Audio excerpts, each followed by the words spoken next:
कियारा ने वेद से पूछा, क्या ये सच है? तुमने मैनेजर को नौकरी से निकाल दिया? वेद ने हाँ में सर हिलाया तो मानव ने आगे बढ़कर कहा, कियारा।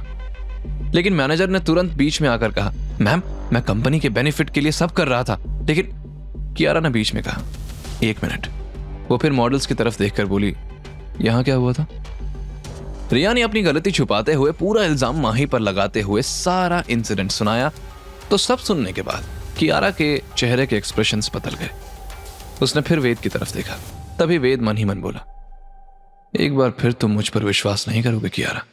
वही मैनेजर कियारा को भड़काते हुए बोला, मैम वेद तो ये तक कह रहा था कि जो उसका फैसला है वही आपका भी फैसला है। कियारा ने मुस्कुराते हुए मैनेजर की तरफ देखा। वेद ने जो कहा वो बिल्कुल सही कहा, अब से तुम इस कंपनी में काम नहीं करोगे। ये सुनकर तीनों मॉडल्स और मैनेजर हक्के बक्के रह गए और वहीं वेद के चेहरे के एक्सप्रेशंस बदल गए। उसने हैरानी से कियारा की तरफ देखा। उसे तो यकीन नहीं आ रहा था कि कियारा उसका साथ दे रही थी। तभी कियारा बोली, यहाँ आते आते मुझे एक एम्प्लॉय का कॉल आ गया था और मैंने सिक्योरिटी को बोलकर फुटेज देख ली, इसलिए यहाँ जो कुछ हुआ वो सब मुझे पता है। किसने झूठ बोला, किसने अपनी पोजीशन का फायदा उठाया, सब कुछ। ये सुनकर मैनेजर की नजर झुक गई और तीनों मॉडल्स एक दूसरे की शक्ल देखने लगे। वहीं वेद मन ही मन बड़बड़ाया, तो इससे मुझ पर ट्रस्ट नहीं था, बल्कि इसने वीडियो देख लिया था इसलिए मेरा सपोर्ट किया। मैं तो बेकार ही खुश हो रहा था। तभी कियारा ने कॉन्फिडेंट टोन में मॉडल्स से कहा, और जहां तक आप लोगों की कॉन्ट्रैक्ट की बात है, मैं खुद इसे कैंसिल कर रही हूँ। आपको ब्रीच ऑफ कॉन्ट्रैक्ट का कॉम्पनसेशन भी पे करना होगा क्योंकि आपने फॉल्स एक्यूजेशंस लगाए हैं। मॉडल्स के चेहरे पर हवाइयां उड़ने लगी। रिया पैनिक होकर बोली, वेट, हमने तो सिर्फ। कियारा गुस्से में बोले, सिर्फ क्या? मेरी कंपनी के एम्प्लॉय को डिफेम किया और फिर झूठ बोला, उसे बेइज्जत करने की कोशिश की और कॉन्ट्रैक्ट कैंसिल करने की धमकी दी। लेकिन मैं धमकी नहीं दे रही हूं। Now you all four can get out of here. Manager तुरंत गिड़गिड़ाया, सॉरी मैडम, मैंने जो किया वो कंपनी के लिए किया। आई एम सॉरी, आप मुझे नौकरी से मत निकालिए। लेकिन कियारा ने उसकी बात नहीं सुनी और फिर वेद से कहा, मेरे कैबिन में चलो इसी वक्त, हमें शूट के लिए दूसरे मॉडल्स देखने हैं। ये कहकर वो लिफ्ट में आ गई और वेद ने सिक्योरिटी को कॉल करके कहा, सिक्योरिटी, मैनेजर और तीनों मॉडल्स को अगर 5 मिनट में नहीं गए तो उन्हें धक्के मारकर बाहर कर देना। ये कहते हुए वो भी लिफ्ट में आ गया। दोनों कियारा के कैबिन में आए और कियारा ने उसे मॉडल्स का कैटलॉग देते हुए कहा, देखो इनमें से कौन बेटर हो सकता है। तभी कैबिन का दरवाजा खुला और सीमा हाँफते हुए अंदर आई। मैडम, मैंने सुना आपने मॉडल्स का कॉन्ट्रैक्ट कैंसिल कर दिया। कियारा ने हाँ में सर हिलाया तो सीमा सर पकड़कर बोली, मैडम ये तो बहुत बड़ी मिस्टेक हो गई। क्या मतलब?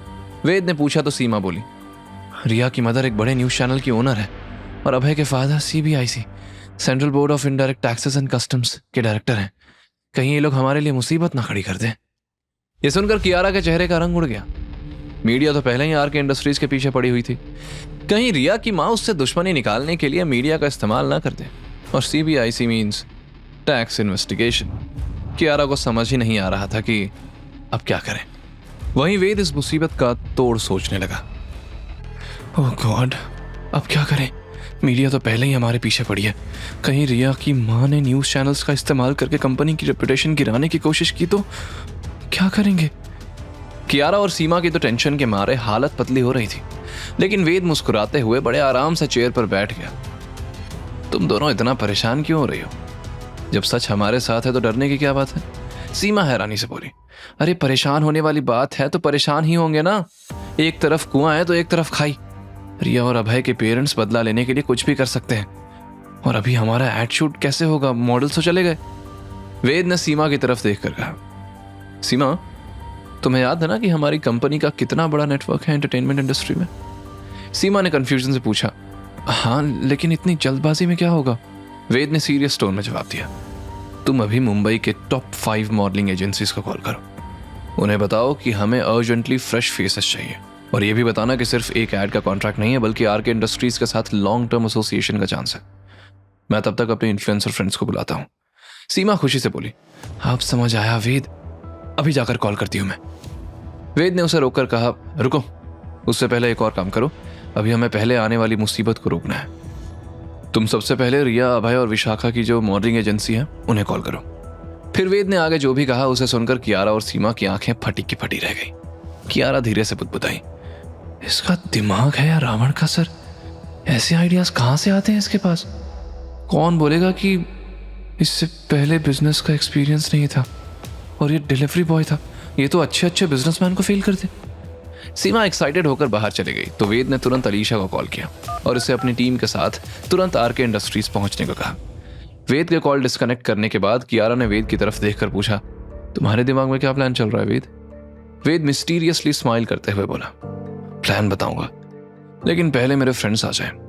करीब 20 मिनट बाद सीमा अंदर आई और एक्साइटेड होकर बोली, वेद तुम्हारा प्लान काम कर गया और फ्रेश मॉडल्स भी बहुत टैलेंटेड हैं।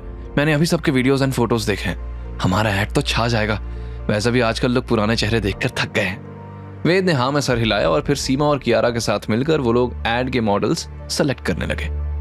उन्होंने 3 मॉडल सेलेक्ट किए और सीमा ने कॉल करके एजेंसी को तुरंत ही उन्हें आरके इंडस्ट्रीज के हेडक्वार्टर्स भेजने के लिए कहा।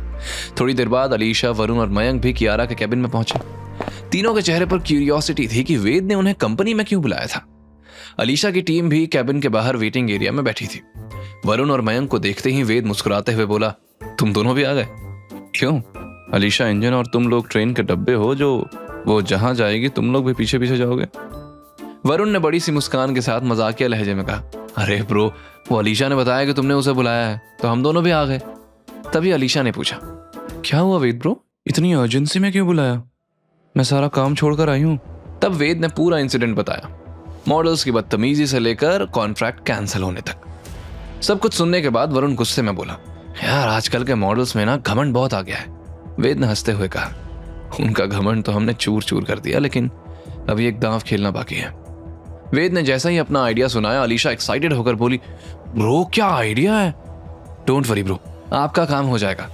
कियारा कंसर्न होकर बोली, लेकिन क्या ये सेफ होगा? I mean, कहीं ये बैकफायर ना हो जाए। वेद ने समझाते हुए कहा, कियारा सच हमेशा जीतता है।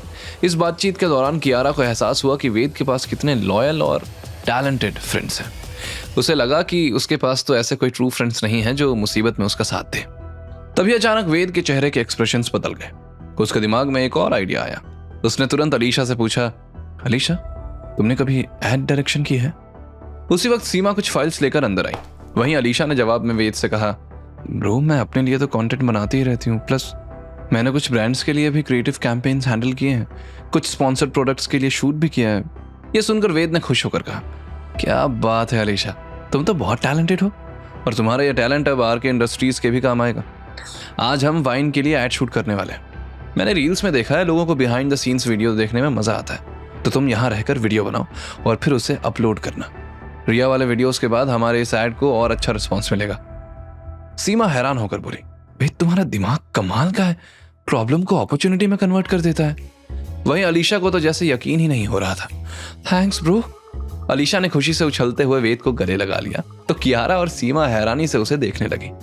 आगे की कहानी जानने के लिए देखें अगला एपिसोड सिर्फ पॉकेट एफएम के YouTube चैनल पर और के फॉर किंग के सारे एपिसोड्स को सुनने के लिए डिस्क्रिप्शन में दी लिंक से डाउनलोड करें पॉकेट एफएम ऐप।